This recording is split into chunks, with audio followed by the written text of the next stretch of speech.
değerli abilerimiz, bacılarımız, ablalarımız, kardeşlerimiz, Mısır'daki junta zulmünü telin edeceğimiz, inşallah tüm İslam coğrafyasıyla tek ses olup buradan lanetlemeye, telin etmeye çalışacağız. Sakın Allah'ı zalimlerin yaptıklarından habersiz sanma. Allah onları ancak gözlerin dehşetle baka kalacağı bir güne erteliyor. İbrahim suresi 42. ayet-i kerimesi. İnsanlığın ilk dönemlerinden bugüne hak batıl savaşı hep var ola gelmiştir. Kabil'in kardeşi Habil'in katletmesiyle başlayan zulüm süreci maalesef günümüze kadar gelmiştir. Sapmış, azgınlaşmış, nefsinin kölesi, şeytanın avanesi insanlar Allah'a isyanda sınır tanımamıştır. Zulmederek abad olacağını zannedenler insanlığı felakete sürüklemiş, dünyayı karanlığa mahkum etmiştir. Zulüm bugüne değin diyar diyar dolaşmış, mazlum ve masum insanları hayattan koparmıştır. Ve maalesef yüzyıllardır devam eden bu süreçte mustazaflar ezilmeye devam etmektedir. Son çağlarda gerek bulunduğumuz topraklarda gerekse fiziki olarak bizden uzakta olan coğrafyalarda yaşanan zulüm arş-ı alayı titretmektedir. Farklı coğrafyalarda güçlüler zayıfları sömürmeye, köleleştirmeye devam ederken bu zulme direnen iman ehli Müslümanlar da hedef tahtasına oturtulmuştur. İslam zulme direnişin kaynağıdır ve mümin de bu mücadelenin neferidir. Bu sebeple müminler dünya müstekbirlerinin hedefi olmaktadır. Zulme direnişin adı İslam olduğu hakikati müstekbirleri tedirgin etmekte, zulüm ve baskılarını artırmaktadır. Bugün zulüm neredeyse bütün İslam coğrafyasında sürmektedir. Mısır'da yaşananlar bunun en bariz örneğidir. Junta rejimine karşı durdukları, mazlumların yanında yer aldıkları ve gasp edilmiş haklarını aradıkları için binlerce Müslüman zindanlarda hapsedilmiştir.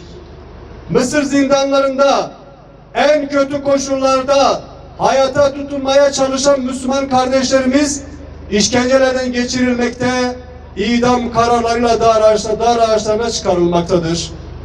Mısır'ın seçilmiş ilk Cumhurbaşkanı Muhammed Mursi'nin junta mahkemesinde şehit oluşu dahi yaşanan zulmün boyutlarını göstermektedir.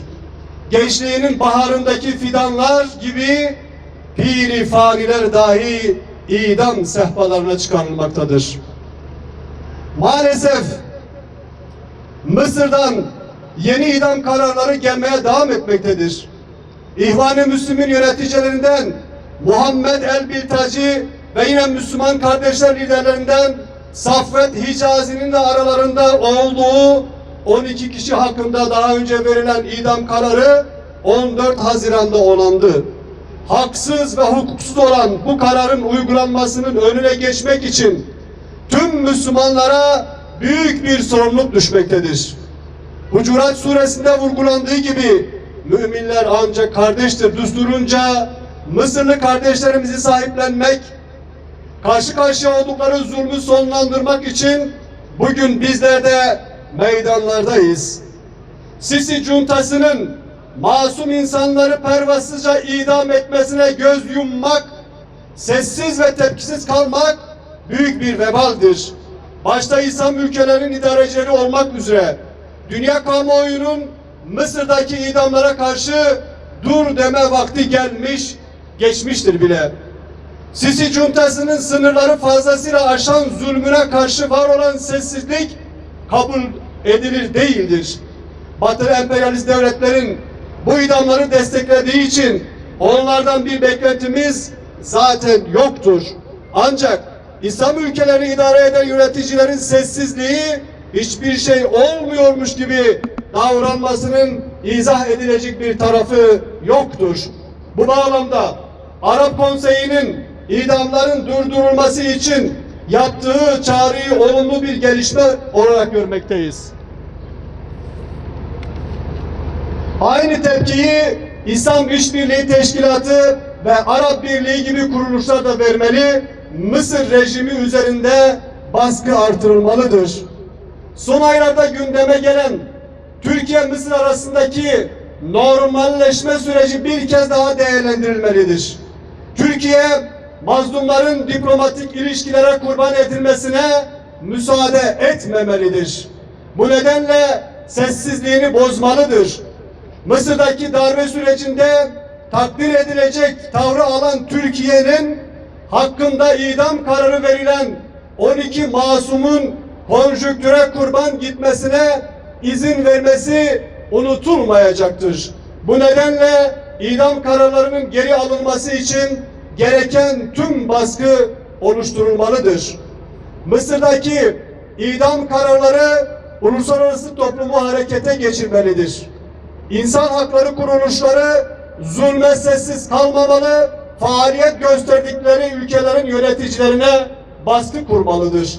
İdamların infazının engellenmesi için tüm erkler elinden geleni yapmalıdır. Mısır'da mazlumların yükselen çığlığına bu meydanlardan sesimizi yükselterek destek veriyoruz. Mısırlı Müslüman kardeşlerimiz yalnız ve sahipsiz değildir. Mısırlı mazlumlar şunu bilmeli ki Cemal Abdülnasır, Enver Sedat ve Hüsnü Mübarek'in akıbeti bir gün muhakkak Sisi'nin de yakasından tutacaktır. O kadim topraklar tarih boyu ne zulümler ne zalimler gördü, fakat hiçbiri ilelebet haydar olmadı. Mısır'da yönetimi işgal eden junta rejimi de haydar olmayacaktır. Rabbimizden niyazımız İslam ülkesi Mısır'da var olan zulmün sonlanması için sebepler yaratmasıdır. Mazlum ve mustazafların kurtuluşu için güç ve kuvvet vermesidir. Davamızın sonu Allah'a hamd etmektir. Peygamber sevdaları vakfı.